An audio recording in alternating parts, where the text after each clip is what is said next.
Okay, so I guess I just wanted to go over a little bit of what's been going on the last week and what will happen this week.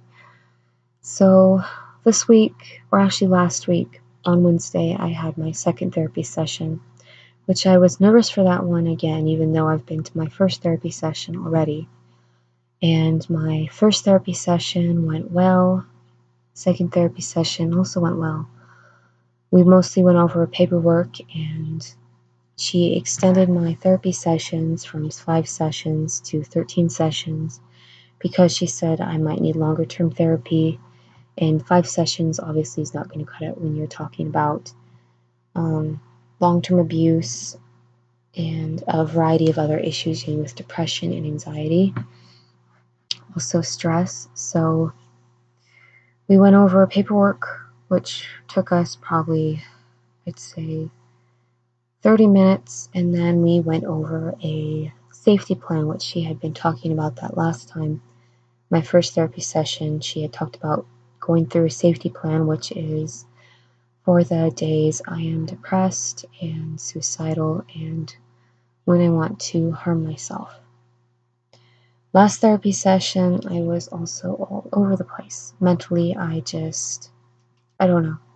Something about going to therapy that just screws with my mind.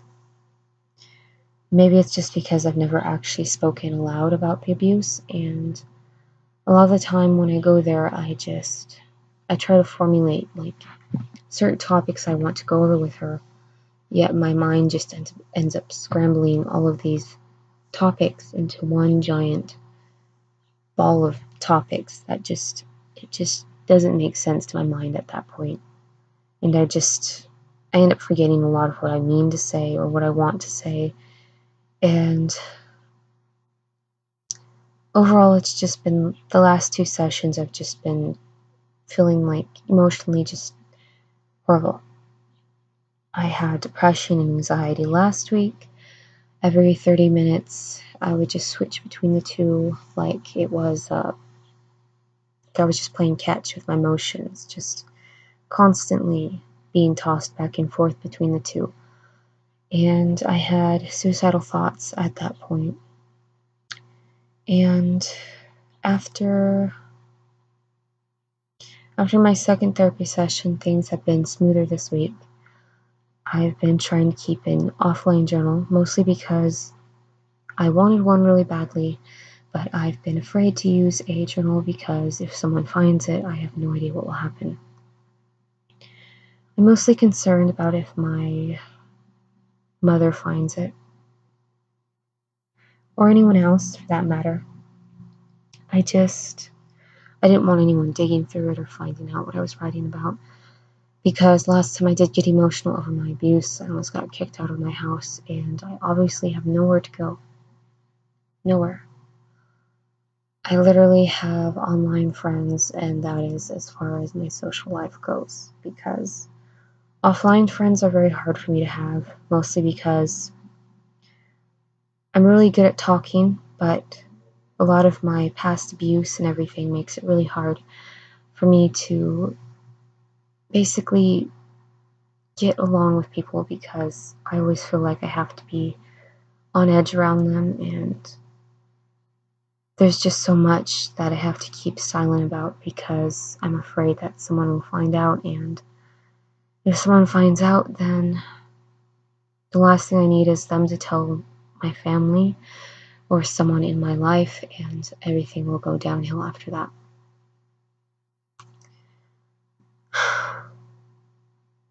And I guess this next therapy session we will be working on relaxation techniques. I have a really hard time just relaxing. Mostly, a lot of the time when I'm at home, I don't play games for one. Well, I do, but not really often. I have one of those phone games that I play maybe once a day for probably about 15 minutes. And that is about as far as my gaming goes. And most of the time I'm on social media for the majority of the break that I have, which is probably I'd say I get maybe a little over an hour that I spend on social media daily. And I sometimes go on YouTube overall my life is just this one big mess at the moment. Might not look like a mess, but mentally my head is a mess.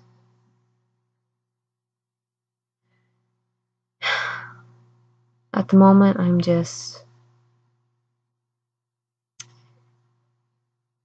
kind of looking forward to my next therapy session, which is this Wednesday, but at the same time, sometimes, at least lately, I've had this doubt in my mind that I even deserve therapy, because I worry somewhere along the line that I might have been at fault for some of the abuse I went through. Which I know that's kind of a silly thought, because everything in my mind makes sense that I wasn't at fault for any of it, but yet there's this guilty part of me that, because I've been blamed for my abuse a few times, especially by close relatives that I thought I could depend on, all of the time I just feel like I'm at fault for it. And it really messes with my mind, because I sometimes wonder if I should even do therapy, or if I deserve therapy, or if I should go to therapy, because maybe I'm just making a big deal of nothing. And I'm not talking like, maybe like 1 or 2 times that this has happened to me, the abuse. It was through probably about, I'm going to give an estimate of probably maybe 10 to 13 years max. And it was just a consecutive basically times of abuse over a period of a long time. And from being abused so much during those times, a lot of the times my memories are just really scrambled, and I feel all over the place mentally. And a lot of the times I think another reason why some people don't believe me when I talk about my abuse, especially my mother, is because I wanted to forget so badly when I was a kid that a lot of the memories that I probably would have remembered, I don't remember. Everything just gets buried and buried and buried. And one of these days I just had to confront all of these emotions and memories, and it brought up more memories, and sometimes I still want to forget. Yet it's like I can choose to try to forget, and it will bother me for so much and so long that it'll cause depression and anxiety, and I just get worse and worse and worse and worse emotionally. And it's the same thing when I choose to confront the memories. The thing about confronting the memories is that oftentimes a lot of the memories that I felt were very vague, or I didn't have a lot of details to them, they become more detailed the more I talk about them. And it's just very hard to go through that, because I either forget or I confront the memories, and either way, it's painful. It's very, very, very painful. It's like I'm being punished almost for having been through something that wasn't even my fault. I'm being punished for something that someone else did to me, and that's how it's going to be. That's just reality. And my therapist did say I deal with depressive episodes and PTSD symptoms, which is not really that surprising. I knew that all along. I didn't want to say that I have depression or that I have PTSD, because I have no diagnosis. I've never been to a therapist, and here I am all these years later just going to a therapist, and it just feels so odd having that sense of release and validation of my emotions and my feelings and everything I've been through. Now, the first time I did go to her, she did ask me this one question that's really stuck with me, which is, did I consent at any time during the abuse? And if I did, it's okay. And that really just stuck to me, because how can I answer that question when I only remember the times when I didn't consent, or the times when I didn't have enough knowledge to consent, because I'm talking about like 9 years old or 8 years old. Obviously, when you're a kid, you can't really give consent to those things, and legally you can't give consent to those things until you're of age. But it just really stuck with me because I have memories of of situations of the abuse, yet I know I don't have all of them.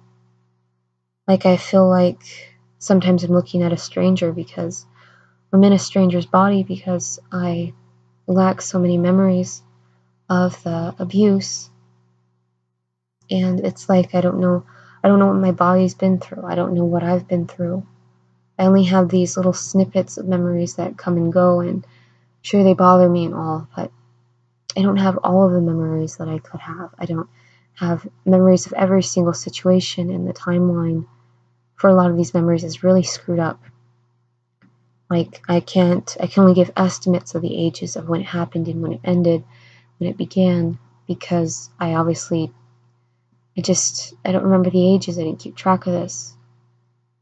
Obviously, no one tells a 7 or 8-year-old, or even like a 3-year-old or a 12-year-old, like, hey, keep track of these times because maybe one day you'll want to remember when these things happen so you can keep your story straight.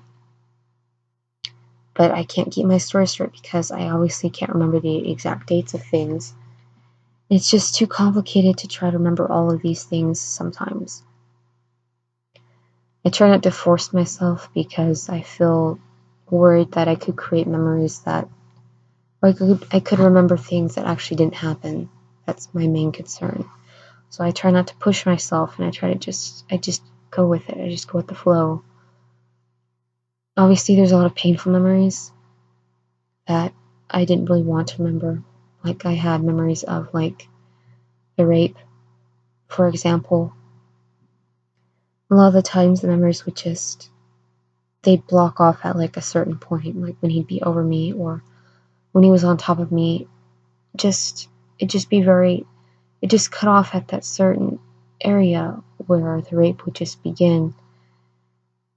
So I wasn't even sure if I was raped at all, for sure, because I didn't really have any memories of, penetration or anything like that. And then a lot of the times the memories were just very vague, so sometimes it would just feel like it never happened. And sometimes it still feels like that because how can something so horrible happen to me and yet everything in my life is so smooth? How can my family be so calm about everything? How can I be so calm when something so horrible has happened? Yet, especially this year, I did remember just the parts the rape part at least. And I kind of already had memories of that, lots of memories, but I didn't really take it seriously because they were so vague, so I just figured maybe they were just something I thought of, something that maybe I made up in my head because I wanted to remember so badly at that time. I guess they're not, because they just become more vivid and more vivid as the more I talk about them, and it's frustrating because it's so hard to go through. Like, it's so painful to think about, and at the same time, it's not like I can ignore it either. It feels sometimes like I'm in between these two walls that are just closing in. On one side, I have the me who wants to forget. On the other side, I have the me who talks about it and the abuse and who goes through all of the painful ups and downs of having to remember. And forgetting is really painful too because it still bothers you even though you're not thinking about it. You still feel really horrible about yourself. And either way I go, it's going to be painful. I'd rather go the way that's going to make me feel better, even if it's more painful. So sometimes it just feels like I'm being squeezed in between those two. I'm damned if I do and I'm damned if I don't. A lot of the time I just feeling's hard to explain, but a sense of doom, anxiety, depression, it's all mixed into one. And then some mornings I wake up and I feel really disgusted with myself because I know everything I've been through and I know my past, all these memories, and sometimes I just feel really dirty and disgusting.